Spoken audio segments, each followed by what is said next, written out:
આજની ધર્મકથા. પ્રણામ. વાર્તા એક એવું તત્વ કે જે આબાલ વૃદ્ધ કોઈને પણ કોઈ પણ ઉંમરમાં પણ રુચિકર અને પ્રિયંકર બને, જે સાંભળતા સાંભળતા કોઈ પણ ઉંમરના જીવને પોતાના ભાવ વિશ્વની અંદરમાં લટાર લેવાનું મન થઈ જાય એવો વિષય. નાના હતા ત્યારે કોઈ આગળ આપણને વડીલ આપણને એમ કહે કે ચલો કોણે વાર્તા સાંભળવી છે, અને આપણે દોડીને વીંટળાઈ જતા. અલબત્ત આપણે કદાચ આ જગતની એવી છેલ્લી પ્રજાતિ હતી કે જેને આવી વાર્તાઓનું વિશ્વ છૂટથી વડીલો પાસેથી મળ્યું હતું. આ જનરેશન જે અત્યારે છે એ બિચારી બહુ પાંગડા પુણ્ય લઈને આવેલી છે. એના વડીલો પાસે વાર્તા કરવાનો ન સમય છે, ન રુચિ છે, ન કદાચ આવડત છે. પણ આ વાર્તાઓ શું કરતી હતી એ આપણે જ્યારે આપણા જીવનને જોઈએ ને ત્યારે આપણને ખ્યાલ આવે. એક આખી કલ્પનાશીલતાનો વિકાસ આ વાર્તાઓ કરતી હતી. ખબર હતી ઘણીવાર કે આ બધું ફેક છે, આ બધું ઉપજાવી કાઢેલું છે, આ બધું ગોઠવેલું છે. નાનપણમાં પણ ક્યારેક ખબર પડતી હતી, પણ તેમ છતાં એ બધી વાતોને સાચી માની લઈ અને આપણી કલ્પનાઓને એ દિશામાં દોડાવતા, આપણી જાતને એ બધા પાત્રોની સાથે સરખાવતા, અને ક્યારેક ક્યારેક આપણે એ પાત્રને પોતીકું ગણી અને પોતે આપણે હોઈએ તો શું કરત, આપણે આવા જ થવું છે, આવી બધી કલ્પનાઓના ઘોડાઓ એ દોડતા થતા હતા. ફાયદો શું થતો હતો? ફાયદો એ થતો હતો કે જીવ કંઈક અલગ વિચારવા પ્રેરાતો હતો. જે જગત ચાલે છે એ જ જગતના નિરર્થક વિચારોમાંથી ઉપર ઉઠવા માટે એને એક આલંબન મળી રહેતું હતું. પણ આપણે જેમ જેમ મોટા થતા ગયા તેમ તેમ આપણે એ કલ્પનાઓને સાવ વેસ્ટ ગણી, એ વાર્તાઓને ટાઈમ વેસ્ટ ગણી અને એનાથી થોડું વિમુખ થવાનું શરૂ કરી દીધું. અને આજના બુદ્ધિજીવી વર્ગે એને નામ આપ્યું કે આપણે પ્રેક્ટિકલ થયા. અલ્ટિમેટલી જે જગતમાં રહીએ છીએ, જેનો ખરેખર મનને કંટાળો છે, એ જ જગતને વિષયક વિચારતા રહેવું એ બહુ ઉચિત તો આમ પણ નથી. જેમ કેટલોક સમય થાય ને આપણને ફરવાનું મન થઈ જાય છે, શરીરને બહાર લઈ જવાનું મન થઈ જાય છે, એમ મનને પણ ક્યારેક ફરવા માટે આવી વાર્તાઓ જરૂરી છે. અને એટલે કોઈ પણ ઉંમરમાં વાર્તાઓ જીવનમાં હોવી જ જોઈએ, અને એટલે જ વાંચન એ જીવનમાં હોવું જ જોઈએ.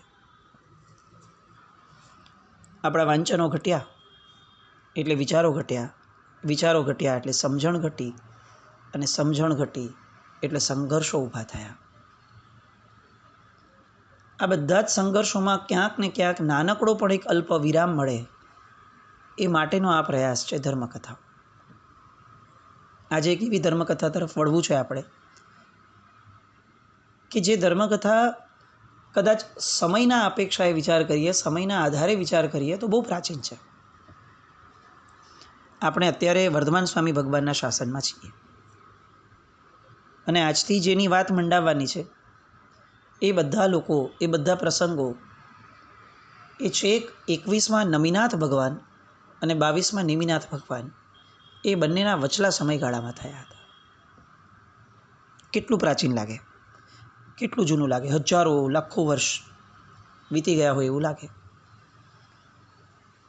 પણ જ્યારે કથા એક પછી એક પાસા પલટશે, એક પછી એક વળાંક લેશે, એક પછી એક ઘટનાઓ બનશે, સંબંધોના તાણાવાણા જે રીતે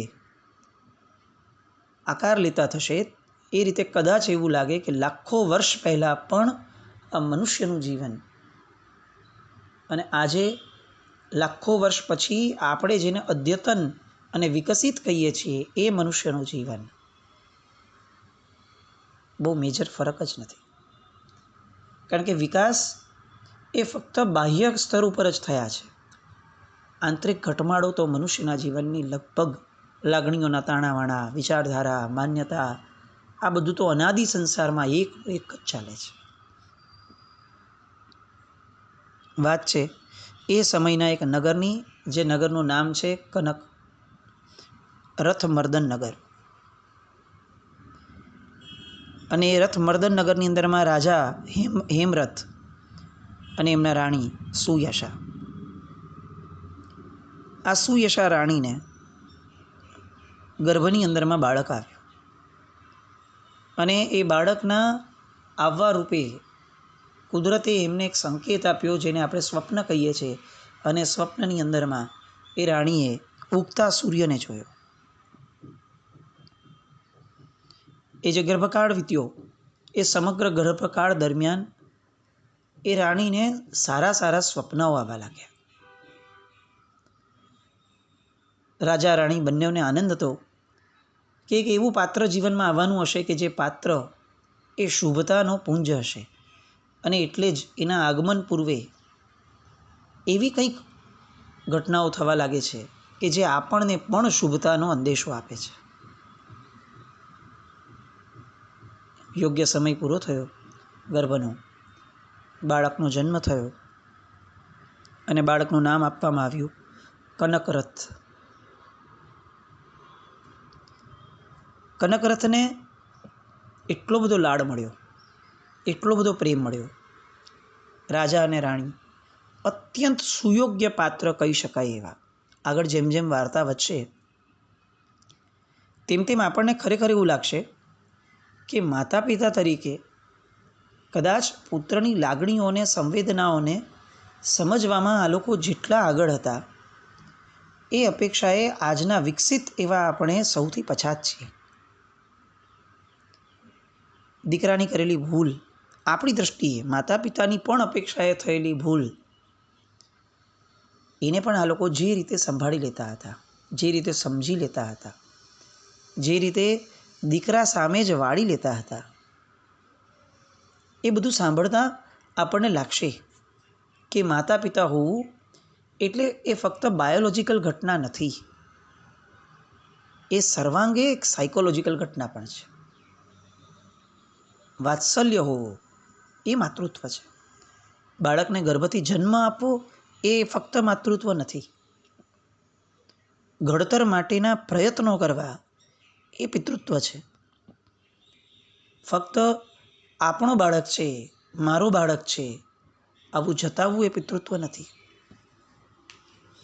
આ બધી વાતો આપણને જેમ જેમ આ સંબંધો અને સંબંધો દ્વારા ઊભી થતી ઘટમાળો એ બધી સાંભળવા મળશે ત્યારે ખ્યાલ આવશે. પણ અત્યારે અહીંયા આ માતૃત્વ એટલું બધું વિકસિત હતું કે રાજા રાણી છે અને લગભગ પ્રાય કરીને મોટા રાજ્યના રાજા રાણીઓમાં વર્ષોથી, એટલે હજારો લાખો વર્ષોના ઇતિહાસમાં આ એક પરંપરા આપણને જોવા મળી છે કે રાણીની સાથે કેટલીક ધાવ માતા હોય. એટલે બાળકને દૂધ જે પીવડાવે એ ધાવ માતા અલગ હોય, માતા ન પીવડાવે, રાણી ન પીવડાવે.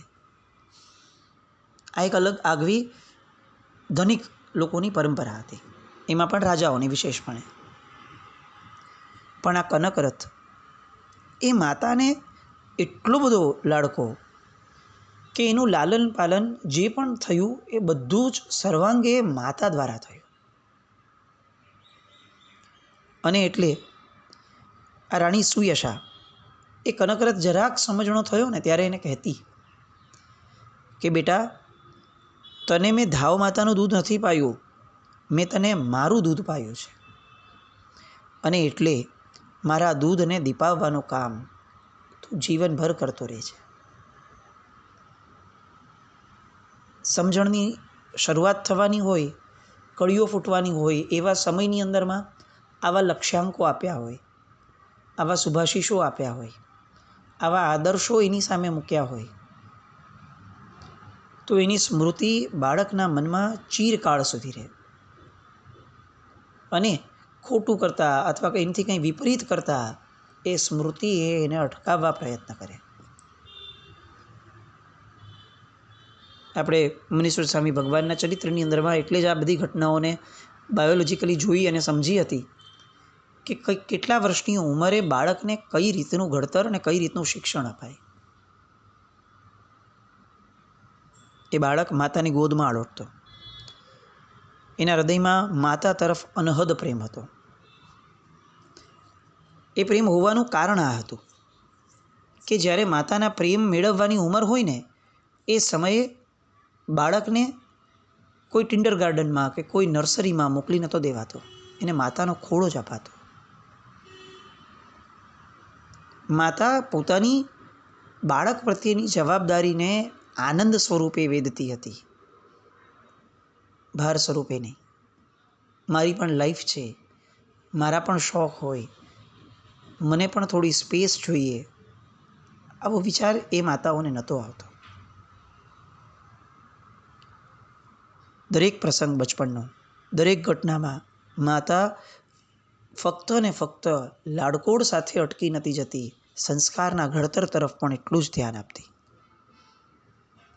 બાળકના સંસ્કાર ઘડતર માટે માતા અને પિતા પોતાના ભોગોનો, ભોગ સામગ્રીઓનો, ભોગના સમયનો અને ભોગની ઈચ્છાઓનો એ હદ સુધી ભોગ આપતા, ત્યારે એને મા બાપ કહેવાતા. પ્રતિક્ષણ, પ્રતિપળ એટલી બધી કાળજી, કોઈ કુસંસ્કાર કે કુટેવ ન પડી જાય એનું વાત્સલ્યસભર ધ્યાન રાખવાનું. ઘણીવાર એવું થતું આમના કેસમાં પણ કે રાજા હેમરથ સુયશા ઉપર ક્યારેક ગુસ્સો કરતા, ક્યારેક એ બાળક માટે, કનકરથ માટે પણ આવું ટોકતા કે આટલો બધો લાડ કેમ? અને ત્યારે ગુસ્સો ખમીને પણ સુયશા આ બાળકના વાત્સલ્યને સદાકાળ માટે, ચિરંજીવી રાખવા માટે જાણે સર્જાઈ હોય એ રીતે પ્રસન્નતાથી બાળકની લાડકોડની ધારામાં આગળ વધતા, સ્નેહથી ભીંજવી દેતા. સૌથી મહત્વનું. અને આમ ધીરે ધીરે એ બાળક મોટો થતો ગયો. 8 વર્ષ, 9 વર્ષ, 10 વર્ષની ઉંમર થઈ એટલે હવે જે પિતાજી 8-10 વર્ષ સુધી જેવા હતા આપણી સાથે વ્યવહારમાં, એના કરતાં હવે પિતાજીનો વ્યવહાર થોડો બદલાયો. એ હવે થોડું ઓછું હસતા એની સાથે, થોડા ગંભીર વધુ રહેતા અને શિક્ષણ માટેની કાળજીઓ બહુ વધારે ધ્યાન આપતા.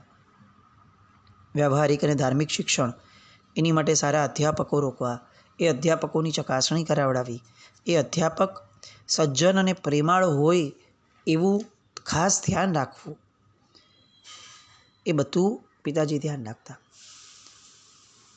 એ અધ્યાપકને માન આપવું એવું પણ ખાસ પોતે પિતાજી પણ ધ્યાન રાખતા. માતા હંમેશા એમને ગુરુજી કહીને બોલાવતી અને ગુરુજીએ પણ સૌથી પહેલું વાક્ય આ બાળકને શીખવ્યું, માતૃ દેવો ભવ. આમ આ ક્ષેત્રમાં પણ કનકરથનું ભાગ્ય, પુણ્ય બહુ જ શુભાનુબંધી હશે કે એને બધું શુભ મળ્યું.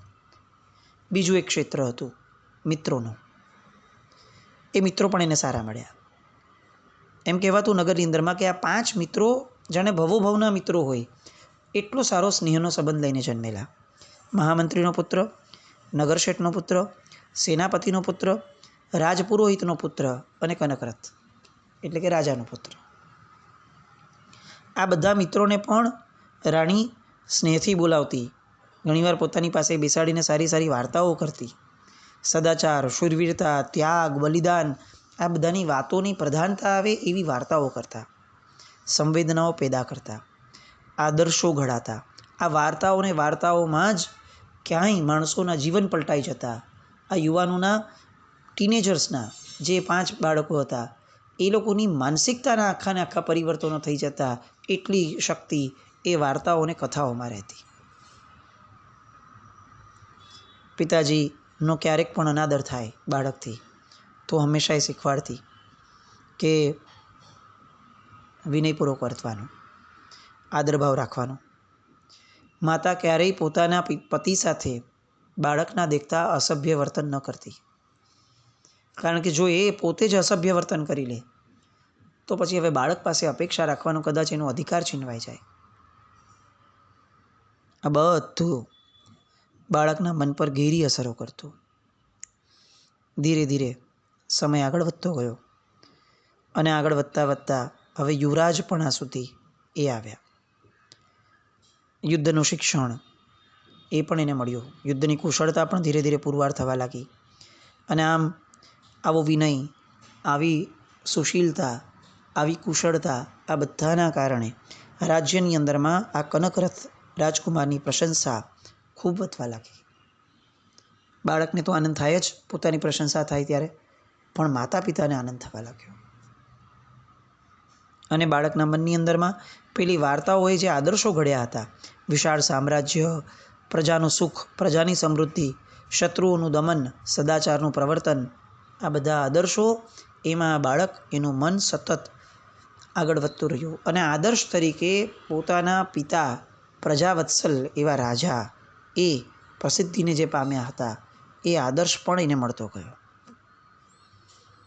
ધાર્મિકતા એ પણ બહુ સારી ઊભી થઈ હતી.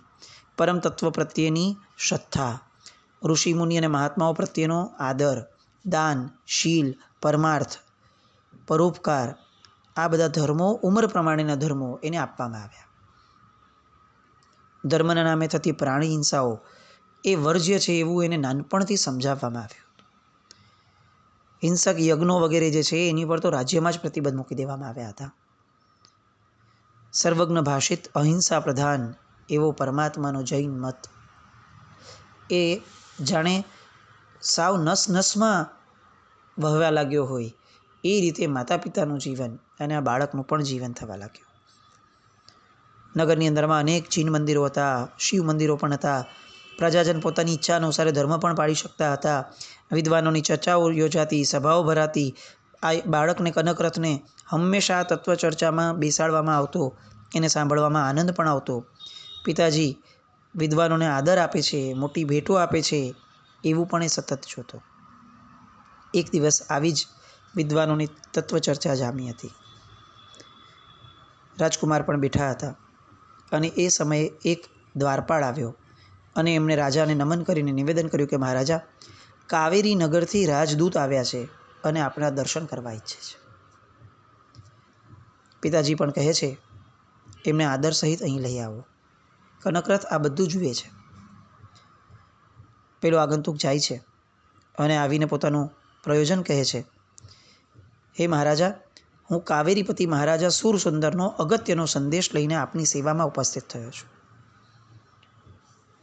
તરત જ રાજા પૂછે છે કે બધું ક્ષેમ કુશળ તો છે ને? કારણ કે એ અમારા પરમ સ્નેહી મિત્ર છે.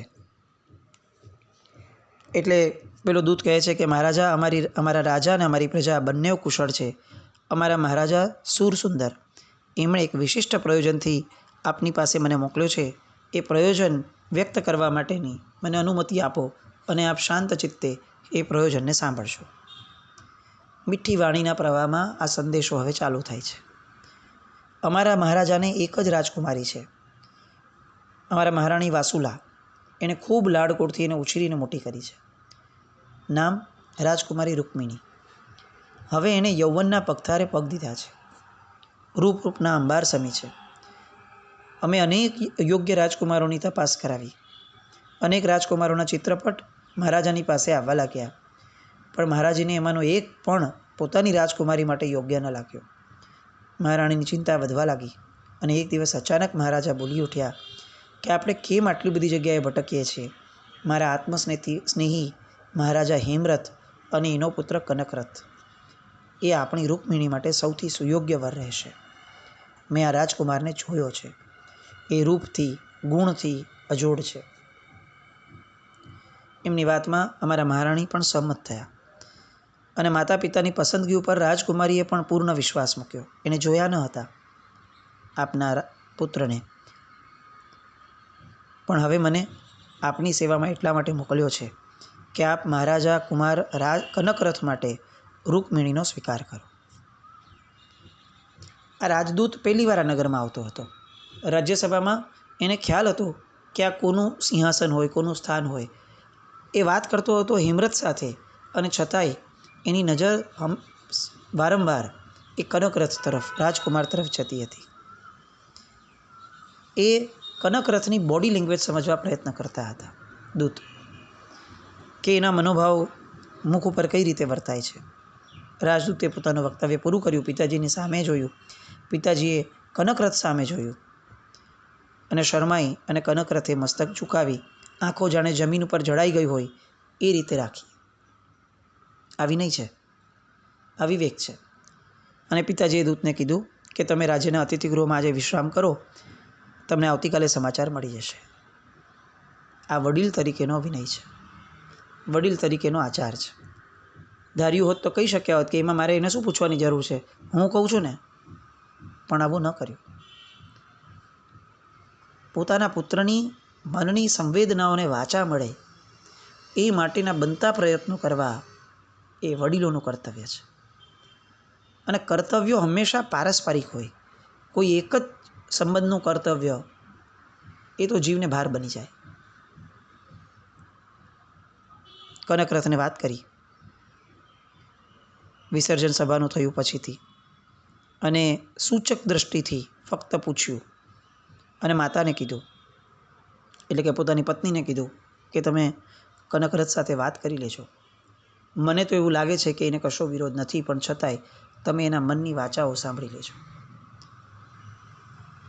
માતાએ પૂછ્યું અને કનકરથે કહ્યું કે પિતાજી જે નિર્ણય કરશે તે યોગ્ય જ કરશે. હું એમના નિર્ણયને સ્વીકારી લઈશ. આ કનકરથ લગ્નનો પ્રસ્તાવ સ્વીકારે છે.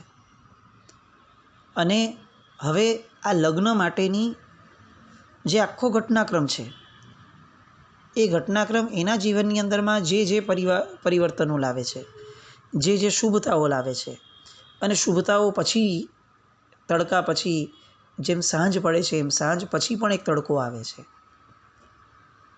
એ બધી ઘટનાઓની હારમાળામાં આવતીકાલથી ફરીથી આપણે વહેવાનું શરૂ કરશું. પણ આ વાર્તા આપણને ચોક્કસ એવા વિશ્વમાં લઈ જશે કે જે વિશ્વ આપણા માટે, આજના આપણા વિશ્વ માટે બહુ સંકેતદાયક હશે. ફરી આવતીકાલે મળીએ. જીના આજ્ઞાવૃત્ત કંઈ પણ બોલાવ્યું હોય તો મિચ્છામિ દુક્કડમ. જૈનમ જયતે શાસનમ.